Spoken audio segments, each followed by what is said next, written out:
But to go back to what you were mentioning earlier, just about this sort of philanthropic community and the stigma, some things, and we know some things are just more appealing, especially when there's a stigma associated with mental health and substance use disorders, right? So that's why my job is to help with erasing that stigma.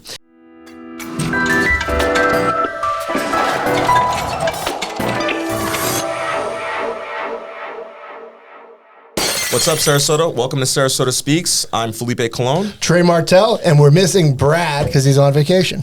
And we're here with our guest today, CEO of LightShare Behavior and Wellness, Shawny Robey. Shawny, welcome today. Thank you for coming. Hi, thank you for having me. Thank you. So we'd like to get right into it here and tell our viewers who you are, why Sarasota needs to know you, and what you're doing at LightShare. So I've been at LightShare for 3 years now, and it's really important that the community become aware of who we are, because we are the facility in the community that helps with people who have severe and persistent mental illness, as well as just that can go the spectrum. So I think sometimes when people think of mental illness, they think of things that are extremely severe, and they say, no, that's not me. But it's really all of us at one point or another probably struggle with our mental health in one way or another, whether it's we need a therapist, a counselor, just someone to talk to, or we need really strong intervention. The other thing that we do is on the substance use side. So sometimes people think things that are very extreme, but they don't have to be. So and we do all of it. Very interesting, and also want you to kind of not highlight, because we're going to look forward, not back, but your organization has been here for quite a while under some different names. And Absolutely. Can you tell us about how you've sort of revamped the brand and what you're doing going forward? For sure. So we've been around for about 50 years, and we changed, we merged from what was used to be called, some people might know it as First Step of Sarasota. It merged, and we rebranded, not only rebranded in just the way of name, and the name LightShare. And LightShare is important. And the reason why the name is important is because sometimes people may feel like they're in the dark and they're going through a very dark place in their life. Sometimes places in their life where they don't feel comfortable talking about it. But with us, we are sharing in your experience. You're not on this journey alone. You're with us, and we're doing this together. So that's why we rebranded and changed our name. But not only did we change the name, we changed our entire philosophy. So for people who may have experienced First Step or Coastal in the past, it's very different now in the way of our whole corporate philosophy, how we've changed. Honestly, we have people here now who really are concerned not only for the longevity of the organization, but it comes down to the client, it comes down to the patient. Who are we serving, and why are we here? And why did you have the bravery to come here? And we're here to serve. Oh, that's great, because you basically just asked the next question for me, and that's kind of what's your day-to-day like, and who are your clients? Yeah. And I love going in this direction because we love dispelling stereotypes on this podcast. And the thing about some of the issues you tackle is we don't realize that they don't care who you are, where you're from. They affect all types of people in the community, right? Absolutely. So walk us through like a typical day and how the organization operates. Absolutely. So I want to address the first thing that you said that has to do with stigma. So I find that some of, especially our younger folks, they are embracing mental health and mental health issues, substance use issues in ways that maybe some of us and older folks may not. So when you say younger, you mean like the Gen Z I folks? do. The Gen Z. Here they are very sentimental. They seem to be more in touch with how they feel, and not only just how they feel, but seeking out help for that. I just want to touch on the fact that we run the gamut. So there are people who are very severely and persistently mentally ill. There are people who have very severe substance use problems, and we manage that. We have an inpatient detox and an inpatient crisis unit. So that is open 24 hours a day, 7 days a week. Anybody has access to that, because people don't often know when they'll be in crisis. Some people are just one event from having a crisis, right? But then there are other people who are functioning day to day, and I think a lot of us can relate to that. You go to work every day, everybody sees you every day, you clock in for your job, you do the job as best as you can, you go home, and then you're struggling. But people don't see that. So oftentimes people think, oh, well, I just saw this person the other day. What happened, right? But they're suffering in silence, and I think we know that people do suffer in silence. So we actually have programs where you can just stop by. You can see a counselor when you need to. We're about to open a walk-in center, and that's important for people to know. And the reason why it's important to know is because, again, it's reducing the stigma. So if you had an earache, you might stop into your walk-in center urgent care. You don't feel any type of way about your earache, you just go. And then someone's there to see you whenever urgent care is open. And they'll either tell you, this is very serious, you need to go to the hospital, or they'll say, we'll write your prescription, but we'll check you out, or we'll do a little exam. And that's how we want to destigmatize this. So our walk-in center is there for people to just show up. I'm not feeling okay. I don't know what's going on. I don't know what I need. But you walk in there and then we help you figure it out, just like you would with a physical health problem.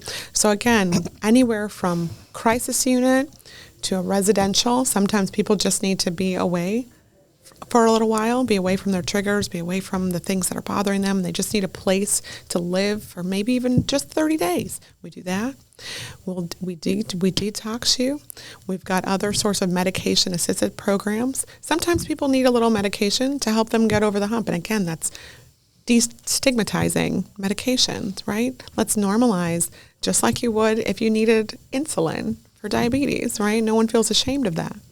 So when you say the 30-day stay, do you avoid using the term drug rehab on purpose, or is that considered drug rehab, or how do you view that? Yeah, well, so we look at it as a residential program because people are struggling with a lot of different things. Sometimes you may have a mental health disorder, but people are utilizing substances to help mask that and cope.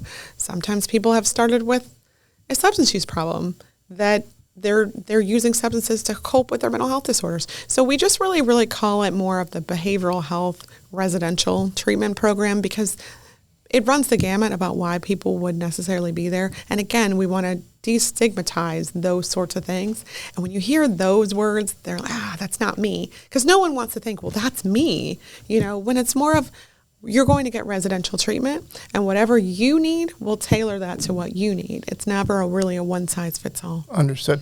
How does the money work? Is this state-funded? Is it nonprofit, privately funded, or is it charged to client, or a mixture of all? So this is a nonprofit organization. Okay. However, we do have psychiatrists that we have employed there. We have licensed therapists. We have nurses, case managers. We have all sorts of people. We have everybody that's there, peer support, recovery specialists. And so what happens is but we never turn anyone away, and that's very, very important. So whether you are a billionaire or you are unhoused and struggling, we'll see you regardless. And we do accept insurance, we accept private pay, but we also have funding sources that are through the county, through Sarasota County, as well as the state, that help us fund people who don't have quite the means to be able to afford their healthcare treatment. And what's important to me, and the reason why this has been a passion of mine for my entire career, is that people have access to care.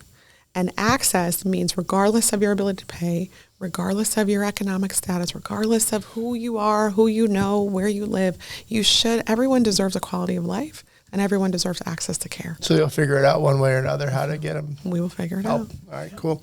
Do you guys do things to raise money with private? Absolutely. So it's very important that because there are so many people who are struggling economically, they're struggling with other things. There are so many other things. If we look at Maslow's hierarchy of needs, right? They've got to get food. They need housing. They need other things. And sometimes they may not prioritize their mental health needs, especially if they don't have the means by which to afford it. So what's very important to us is philanthropic efforts.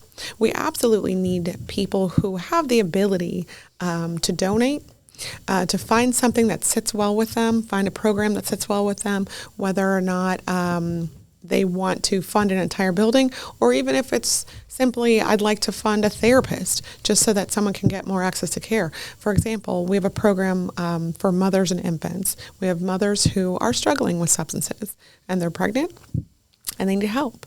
So we house them, we feed them, we give them medication, they reside with us. They can reside with us up to a year with their baby. And sometimes that resonates with a donor that may connect with that. Right. I'm curious how you've done with, you said you've been in your position as CEO and president. Yeah. I neglected to mention that earlier. I'm sorry. For 3 years. Yeah. Fundraising in this town, I notice, there's one thing I always notice. On the Giving Challenge Day, and this is going to sound cynical, but that's part of what we do here too. Sure. On Giving Challenge Day, it's usually the same kinds of organizations that are at the top ones. Cat Depot. Not that there's nothing wrong with Cat Depot, but there's a lot of animal stuff up there. Sure. And I think part of the reason for that is when you have issues like Do you donate to cats? I do not. I'm more of a dog person, but it's not to knock anybody that loves donating to cats. They're animals too. I'm sure they need help, right? But I mean, it's very easy to look at these issues like you're talking about, which often have overlap, right?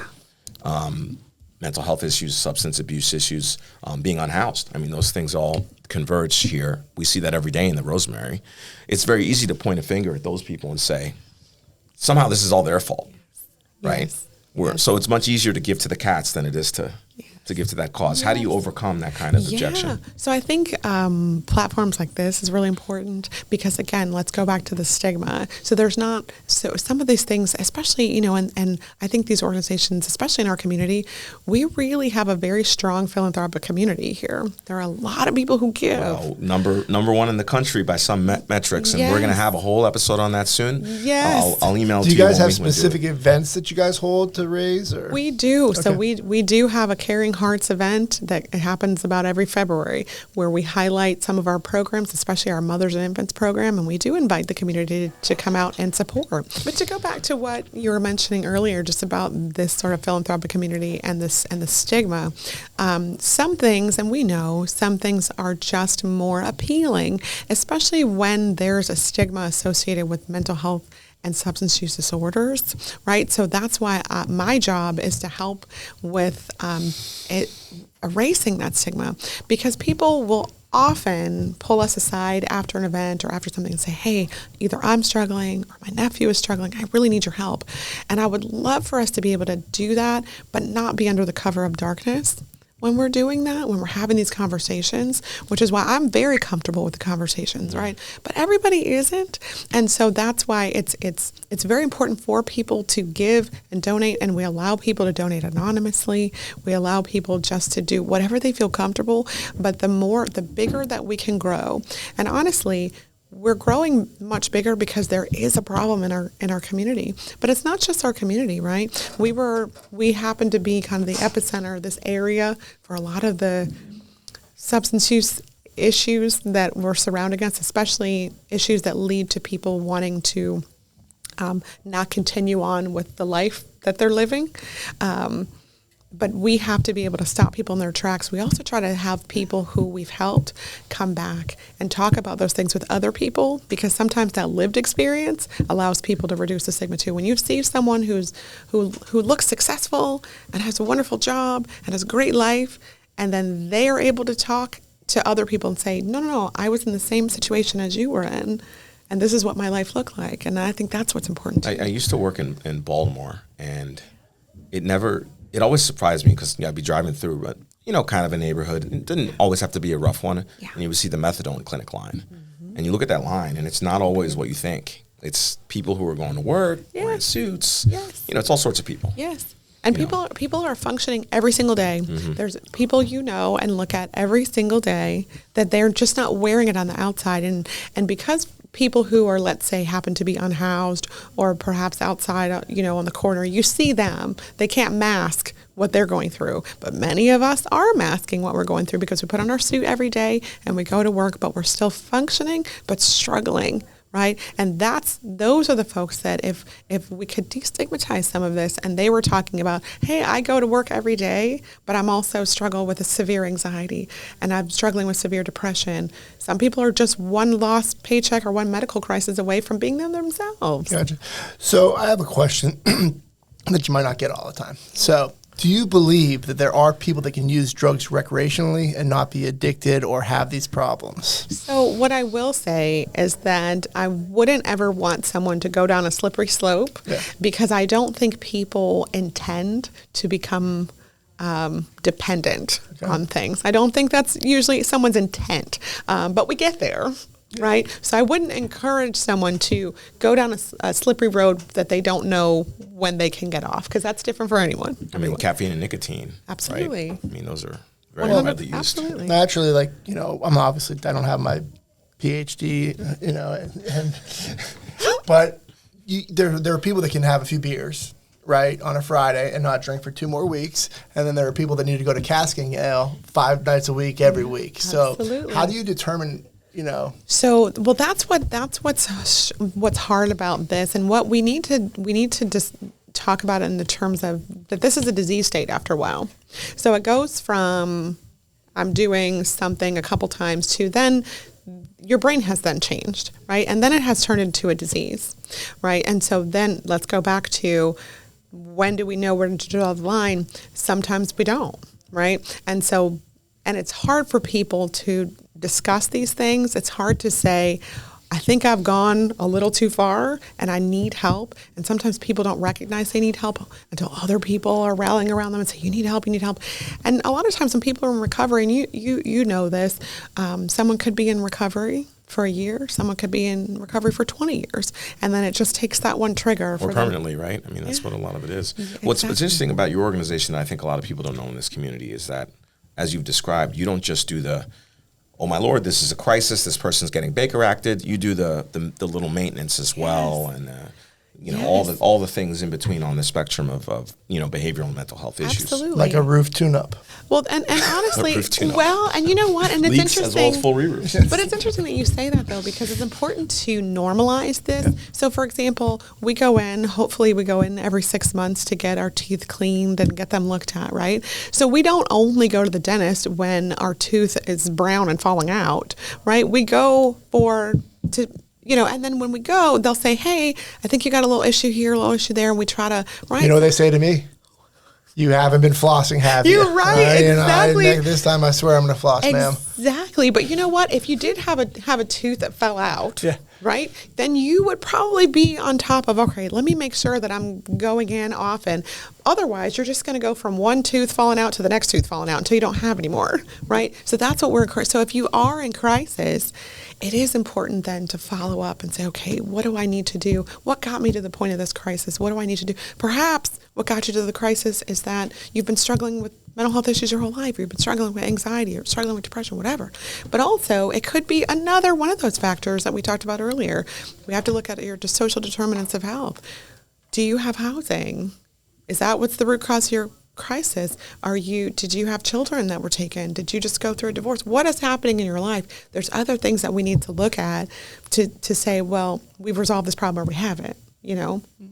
Now, this must be a rewarding career for you, but can you speak upon, I can only imagine the stress dealing with these types of issues day in and day out. Can you speak on that a little bit and how it affects you personally? Well, for me, I will say that when I found something that was my personal calling, this has been my life's work. So I believe that this is exactly where I'm supposed to be. So I'm able, of course I see things and hear things that nobody would want to see and hear. At the same time, this is my life's work, and I will always do this because I believe that I've been given so much that's where I need to be, and providing access to people who don't have the same access that I do is important to me. I will say this, though, I guess because I am not a therapist, I'm an MBA, I understand the business side of the house, but for those people who are in the trenches, the counselors, the case managers, the peer recovery specialists, I would imagine that it is much more difficult day in and day out because they're in the weeds with things. Yeah. Understood. So how you found yourself to this specific area of healthcare? I mean, I know you have a business background. You're very passionate about it. What would you call this career path? Would it be a healthcare administrator? A lot of the people who watch this podcast are also She's a CEO. I understand that part's right. But, you know, the reason I'm breaking this down is a lot of people watch this podcast are what I like to call strivers, people who want to find career paths that they can work in a place like this and make an impact and also be successful, right? Yeah. So I'll tell you exactly how I found my way here, because it might be helpful for someone who's just kind of navigate a career, because you don't leave college and then become a CEO. So so I was a business major in college, and I focused a lot on marketing and PR. I thought that's what I was going to do. Of course, let's just do this. And I was a junior, and I had to declare a major.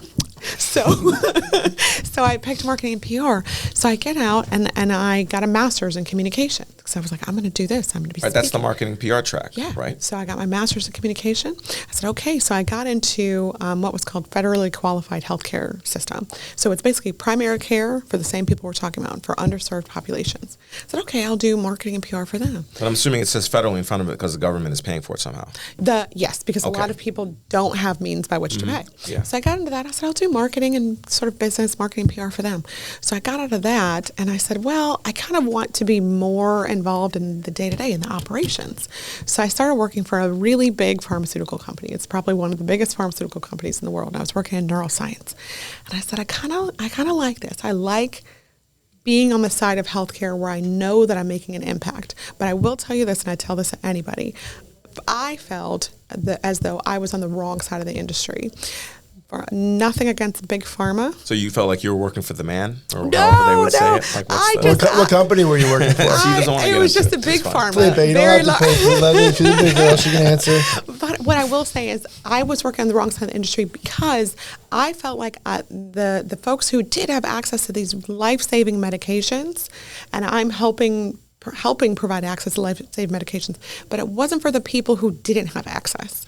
So in my estimation, everybody deserves quality of life. Everybody. And so I felt as though I needed to be on the side of the industry that could help people get access to life-saving medications and have a quality of life, but be in a position of authority to be able to help make decisions, whether it be working with the county, working with the legislature, working on the other side of the house to help be able to make decisions that impact people directly and the people who cannot speak for themselves. That's how I worked my way into this. And then I ended up getting my MBA at Florida International University. And so then I was more into the ops side. So how do I put the pieces together? And so for people who have MBAs, this is definitely a track you could go down, healthcare administration, the CEO track. And I sort of looked at, when you look around and you say, okay, this person is a CEO, what do they do? And so I started mimicking that track and saying, okay, that's what I want to do. I ended up going back to Harvard and getting a business innovation certificate, as well as I studied artificial intelligence and some other things, and to stay ahead of the industry and sort of know, okay, this is the track I want to go down. We're having a great time getting to know Shawny Robey, CEO of LightShare Behavioral Health and Wellness. If you'd like to get to know her a bit more, stay tuned for Rapid Fire, fueled by food and beer. I'm Shawny Robey, President and CEO of LightShare Behavioral Wellness and Recovery, and this is Rapid Fire. 10 random questions. 10 specific answers. Nothing off limits. This is Rapid Fire, fueled by food and beer.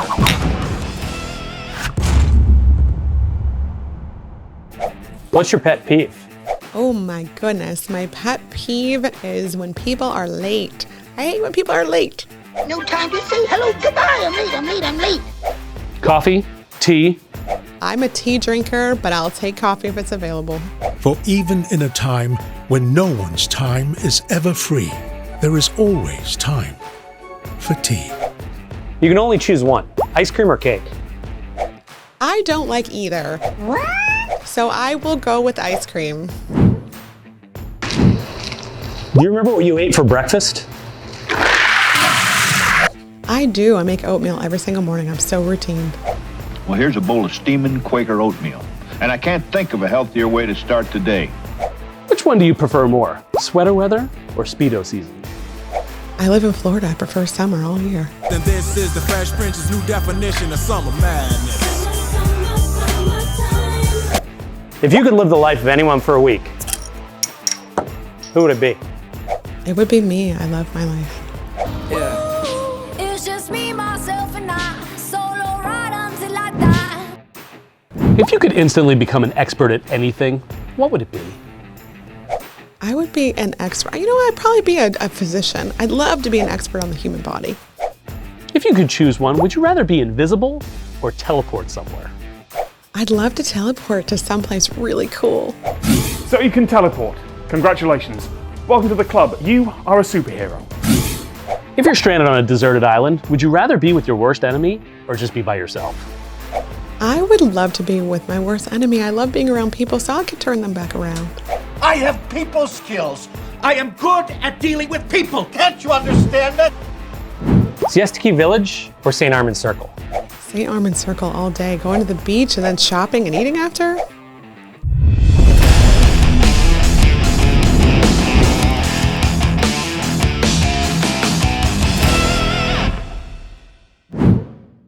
Okay, let's pretend someone is interested in getting some help. Give me a step-by-step on how they approach and get the help that they need. Absolutely. So there's a lot of ways to get help. What we do is we have a no wrong door policy. So if you happen to go to any of our locations, just walk in off the street, we'll see you, right? So there we have a crisis unit on 10th Street, but the other thing you can do is either, there's two very simple ways. One is 941 Recover.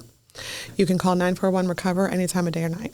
You can also visit the website, www.lightsharewellness.org.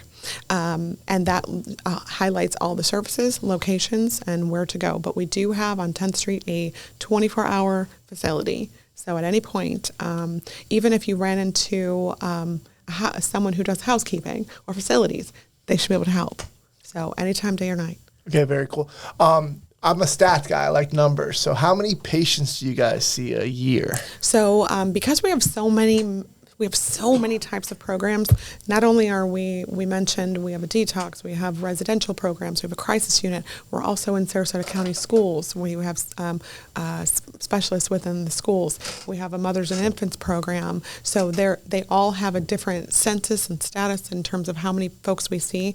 I can just tell you, if I combined everything that we do, give me a ballpark. We see thousands and thousands of people, whether that's students, young students in schools, or whether it's a 90-year-old person in a crisis. Okay. Right. So that's interesting. The way the censuses are different for the different programs is for the funding streams, right?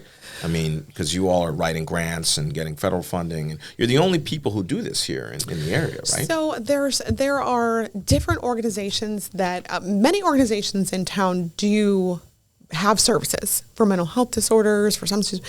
We are what's called the receiving facility for mental health crisis as well as substance use crises, and we have I would say we house we house so many services under one umbrella, so we're unique in that aspect. So when you say receiving, that's other folks are referring cases to you when they get the people there? Yes. So going back to that earlier question about how people show up for services, sometimes you can voluntarily get services, but you can involuntarily receive services as well. Tell me more about the involuntary. Okay. So sometimes when things become a little more extreme, sometimes the Sheriff's Department or SPD has to get involved, and they are wonderful in getting involved. We work with them very, very closely. But sometimes there's times when there does need to be an involuntary admission that happens. And so that's either called a Baker Act, if it's an involuntary mental health crisis, or a Marchman Act, which is an involuntary substance use disorder crisis. And that can be anywhere from 72 hours on up. It just really depends on the severity. Now, do you ever feel like there's nefarious actors? I'm thinking about a specific case. My dad's friend claims that his wife Baker acted him to divorce him and take his money. So I will say this.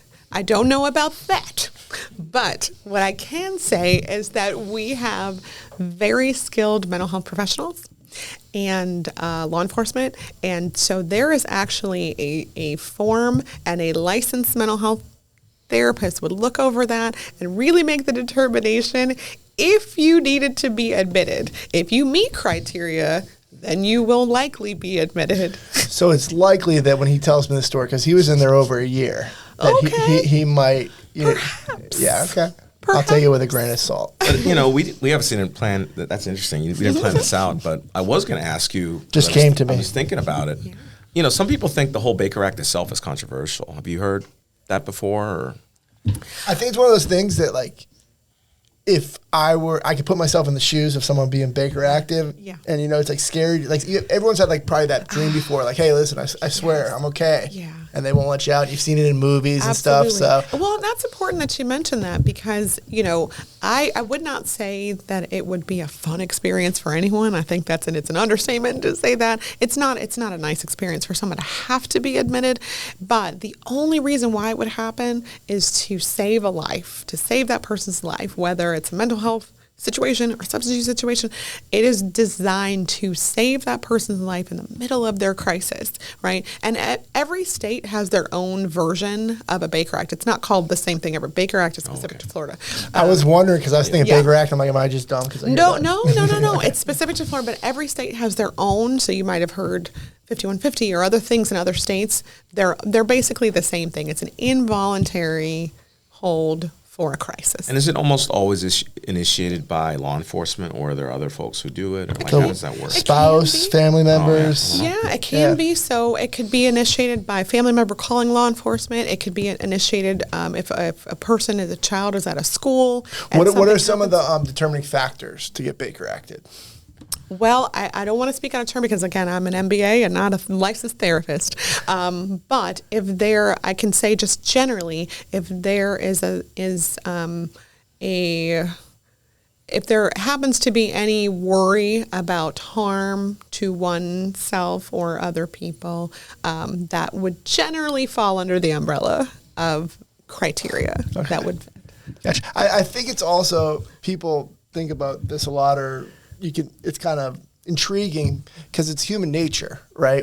If someone, I don't want to be offensive, but when you call your wife crazy, she gets very upset and starts escalating her attitude, almost acting more crazy. So that's kind of the fear with getting Baker acted. And I feel helpless. Well, and I think people do feel helpless and they do need help. I think what we want to do is we want to, we look at the movies and we look at what happens and it looks very dramatic and and it doesn't have to be that. And we have put in our heads, especially those of us who perhaps are not Gen Zers, right? We've seen different films, different movies. We're like, oh my gosh, that sounds so crazy. It sounds so, insane. But that's not how things generally go. It's much less dramatic. Yes. I would think it's also because if you think about the generation that raised people in our age bracket, right? Whoa. Relax. You're within a few years. He's sensitive about this topic. The people who raised us were alive during the time when we had a very different attitude toward mental health in this country, i.e. we had the facilities where we sent people as opposed to helping people. Yes. And right? People have many, as time has gone on, people have more rights, right? And we're very sensitive to not only their privacy rights, but the rights that they have in the way of, can they be admitted? Is this voluntary? And most programs beyond a crisis are voluntary, right? There are some that are not, but for the most part, a lot of this is voluntary now. It's not like for those of us who are perhaps elderly, millennials, or older. It's much different. That's geriatric millennial. That's what I prefer from Felipe. Yeah. It's much different. But I think it's just very, very important. I think that the Gen Zers and younger generation who aren't, exposed to those sorts of things, and they really do embrace getting help and hearing things, they're more attuned to the things that they hear. And I want to just say there's also a cultural component to it. So we also do know, and we know that Black and brown families historically have, you don't have anything to cry about, you don't have anything to worry about. You don't have bills, you don't have this, you don't have that. What are you worried about?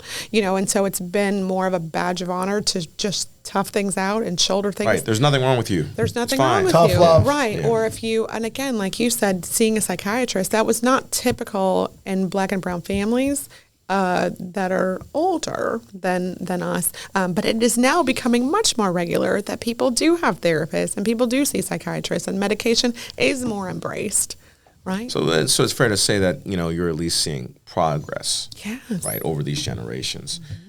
Just curious, we kind of grazed over this before, but how do you measure, how do you measure success? In this is kind of like a never-ending battle, right? It is. But, maybe break that down into how we measure success in this particular community and what we can do to make a dent. Yeah. And you can tie that into your capital campaign too for the new center. Yes. So measuring success is very interesting because it's so personal and it's different for everyone. So in a crisis situation, success is, did we help you remain alive? Are you not only just are you alive? Can we help you thrive? Right. So if we're in a crisis situation, that's what we look at. Depends on the situation. Did we help you deliver your baby? And we've had over 600 babies that we've helped deliver that are not wrapped up into an addiction of any sort because we've helped the moms prior to that. So let me just Do you guys deliver the babies at your facilities? We don't. Okay. So they will typically go to the local hospital to deliver their baby, and we though will keep them while they're pregnant, and then we will take them back as soon as they've had their baby, and they have their baby and live with us, right? And then we give them all the counseling and support. I see. So you get them clean to have the baby. In a way that is less risk to the baby, absolutely, and better for obvious reasons. Yep. And then you don't just leave it there; you continue on. We continue on because they have so many other needs. So that ties back into when we mentioned our capital campaign. So what we are doing is, again, this no wrong door. We're looking to help people with access. So we're just opening a walk-in center, 24-hour walk-in center on that campus. We have a crisis unit that we've had. What we need to do is build a new state-of-the-art medical detox, and that's very important for the people in this community because they need a strong, beautiful medical detox, not only that looks nice, not just to have one, it's not just a building, but we're talking about things that are that we have devices that reduce any self-harm. We have 24-hour nursing. We have the facilities that really help make sure that people can reach their best outcomes, psychiatrists within that building, peer recovery specialists within that building. So that we need donor support and community support to build this much needed medical detox, because I'll just tell you right now, we do have a detox, but it is very old. And by very old, it may have been around since the 80s and 90s, right? So it's not just about a building, it's about helping more people in the safest way possible and having that building connected to the walk-in center, have it connected to the crisis unit. So for example, when you go into your local hospital, you expect that things are on that campus that you need. If you are having a heart attack, you wouldn't expect for them to send you across town someplace else. Right. Everything needs to be housed on one no wrong door campus, and that is what we're raising money to do. So would it be fair to say that a community at our size and level of, let's face it, prosperity should have this already, and it should be not from the 80s like me? And I love the 80s. I am from the 80s. But yes, this, I think it's just more awareness, right? I think it's more of what we talked about before. If more people knew what was needed and the impact that this new detox will have, and it's not just, again, we can't just say, well, it's this person over here. It affects nearly every single family in our community, regardless of income status. It is affecting all of us. So it's important that we're all invested in this. And, it's like they always say, we're only as good as how we treat our most vulnerable members of a community, right? And that's the nice way to say it. The more cynical way to say it is, this is also alleviating stress on other services that we have here, right? On the hospital, on the law enforcement, all that stuff. Yes. So that's important as well. Yes. But that's a good transition into kind of our Sarasota portion of the discussion. How did you get here? Did you have other jobs before you ascended to CEO? Yeah. Walk us through how you found Sarasota. Yeah, so I have been in this community for a very long time. I'm a tennis player. My sister and I are tennis players. And so we are from Wisconsin. And if you know anything about tennis, you know that Florida is the place that you want to live if you play tennis. And so my parents brought us down to Florida in the 90s. And so we played tennis here. So that's how I became familiar with the area. My dad is a surgeon, so he works in the area. And so we ended up staying. I went away to college, came back. Went away to grad school, came back, and I just couldn't stay away from this community. This community is so strong. It's small but mighty, and I recognize that there's so much within this community, but there's so many people who are vulnerable, who need help. And so my dad actually introduced me into the healthcare industry here, which is why I just couldn't really go anywhere. I left very briefly, worked at an organization that was very similar to the one I'm at now in New Orleans, and left New Orleans, and this opportunity opened up a few years ago, and I came right back. So can we use the word IMG? Is that the tennis you were doing here? At the voluntary at the time. Okay, Voluntary, so okay. Yeah, he hasn't been here long enough. He hasn't been here Nick long Voluntary. enough. I actually met Nick Voluntary, rest in peace. Good Yes. dude. So that's And used do to you be mind? Do you have this trademark, small but mighty? Can we use that again? You Absolutely. do. Okay, cool. Sure. Yep. I made that and up. one of our most famous questions. Here we go. Terminator Law and I both want to know, what are your thoughts on roundabouts?